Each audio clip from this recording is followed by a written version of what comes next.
Thiruvananthapuram medical college ആശുപത്രിയിലെ ICU പ്രവർത്തന സജ്ജമായില്ല. താൽക്കാലിക ICU പ്രവർത്തിക്കുന്നത് മുണ്ട് കെട്ടിമറച്ചുകൊണ്ടാണ്. ഗുരുതര പ്രതിസന്ധിയെന്ന് ചൂണ്ടിക്കാട്ടി വകുപ്പ് മേധാവി മെഡിക്കൽ കോളേജ് പ്രിൻസിപ്പലിന് കത്തയച്ചു. മാർച്ച് 17-നുണ്ടായ തീപിടുത്തത്തെ തുടർന്നാണ് ICU തകരാറിലായത്.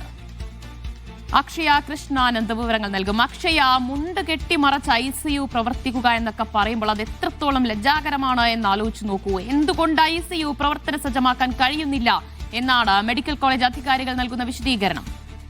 ദിവ്യ, ഇതിൽ ഒരു മാസമായി, അതായത് തിരുവനന്തപുരം മെഡിക്കൽ കോളേജിൽ ഈ ഒരു തീപിടുത്തം ഉണ്ടായിട്ട്, സർജിക്കൽ ട്രോമ കെയർ ഈ ഒരു ICUവിനകത്ത് തീപിടുത്തം ഉണ്ടായിട്ട് ഒരു മാസമായി. ഇന്നത്തേക്ക് ഒരു മാസം തികയുകയാണ്.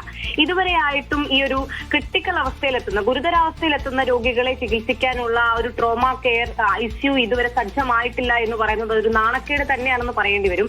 എന്നിരുന്നാൽ പോലും അതിനകത്തുള്ള പ്രയാസം അല്ലെങ്കിൽ പ്രതിസന്ധി എന്ന് പറയുന്നത് നമുക്കറിയാം. തീപിടുത്തം ഉണ്ടായ ഒരു സാഹചര്യത്തിൽ അതിന് തുടർ പ്രവർത്തനം എന്ന് പറയുമ്പോൾ അവിടെ PWD വിഭാഗത്തിന്റെയും അതുപോലെ തന്നെ ഇലക്ട്രിസിറ്റി വിഭാഗത്തിന്റെയും എല്ലാം തന്നെ ഒരു ക്ലിയറൻസ് അവിടെ നിർബന്ധിതമായിട്ടുണ്ട്. അപ്പൊ സർക്കാർ സേവനങ്ങൾ നമ്മൾ സാധാരണ പറയുന്നത് പോലെ തന്നെ വളരെ ഇഴഞ്ഞാണ് നീങ്ങുക എന്ന് പറയുന്നതിന്റെ ഒരു ഉദാഹരണം കൂടിയാണ് നമുക്ക് ഇവിടെ കാണാൻ കഴിയുന്നത്. ഇത് രോഗികളെ ബാധിക്കുന്ന ഒരു പ്രശ്നമാണെന്ന് അറിയുന്നത് കൊണ്ട് പോലും, അറിഞ്ഞിട്ട് പോലും ഇങ്ങനെ ഒരു സാഹചര്യമാണ് അവിടെ നിലനിൽക്കുന്നത് എന്നുള്ളതാണ് അതിനകത്തുള്ള ഒരു പ്രശ്നം. അപ്പൊ ഈ ഒരു ക്ലിയറൻസുകളൊന്നും തന്നെ ഇതുവരെ ലഭ്യമാകാത്തതാണ് അതിന്റെ ഒരു പ്രശ്നം എന്ന് പറയപ്പെടുന്നത്. മാത്രമല്ല, ഈ രോഗികളെ ഇപ്പോൾ ചികിത്സിക്കുന്നത് തുണി കെട്ടി മറച്ചുകൊണ്ടാണ് എന്നുള്ളതാണ് ആ ദൃശ്യങ്ങളിൽ നിന്ന് നമുക്ക് വളരെ വ്യക്തമാണ്. ഈ മാർച്ച് 17-നുണ്ടായിട്ടുള്ള തീപിടുത്തവുമായി ബന്ധപ്പെട്ട് 5 രോഗികൾ മരിക്കുകയും അവർ ഈ തീപിടുത്തത്തിന്റെ ആഘാതത്തിലാണ് മരിച്ചത് എന്ന് തുടങ്ങിയിട്ടുള്ള കാര്യങ്ങളും തന്നെ അതിൽ വിവാദമാവുകയും ചെയ്യുന്ന ഒരു സാഹചര്യവും പശ്ചാത്തലം എല്ലാം തന്നെ അവിടെ ഉണ്ടായിരുന്നു. അതായത് അന്ന് തീപിടിച്ചിട്ടുള്ള സർജിക്കൽ ട്രോമ ICU ഇപ്പോഴും പ്രവർത്തന സജ്ജമായിട്ടില്ല. സിസ്റ്റത്തിലെ തകരാർ അതിപ്പോഴും തുടരുന്നു അല്ലേ? തീർച്ചയായും അങ്ങനെ തന്നെ പറയേണ്ടി വരും. അതായത് ഈ ഒരു ക്ലിയറൻസ്, അതായത് രോഗികളെ ബാധിക്കുന്ന ഗുരുതരമായിട്ടുള്ള പ്രശ്നമാണ്. അതായത് ട്രോമ കെയർ ICUവിൽ എത്തുന്ന ആ ഗുരുതരമായിട്ടുള്ള രോഗമായി എത്തുന്നവർക്ക് ഇത്തരത്തിൽ ഇൻഫെക്ഷൻ ഉണ്ടാകാവുന്ന സാഹചര്യങ്ങൾ വരെ അവിടെ നിലനിൽക്കുന്നുണ്ട്.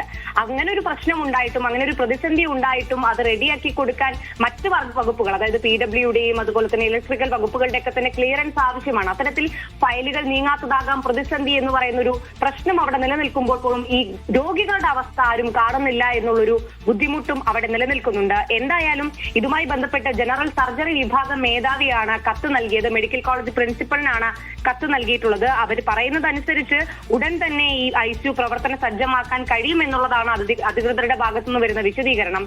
അപ്പോഴും ഈ ഗുരുതര പ്രതിസന്ധിയിലുള്ള, അതായത് ഗുരുതര രോഗങ്ങൾക്ക് വന്നിട്ടുള്ള ആ രോഗികളുടെ അവസ്ഥ ഇനി എന്താകും എന്ന് പറയുന്ന ഒരു ചോദ്യം അവിടെ നിലനിൽക്കുന്നുണ്ട്. ദിവ്യ, യെസ്, തിരുവനന്തപുരം മെഡിക്കൽ കോളേജിലാണ് താൽക്കാലിക ICU മുണ്ട് കെട്ടിമറച്ചുകൊണ്ട് പ്രവർത്തിക്കുന്നത്. അതിപ്പോഴും പരിഹരിക്കാൻ കഴിയുന്നില്ല.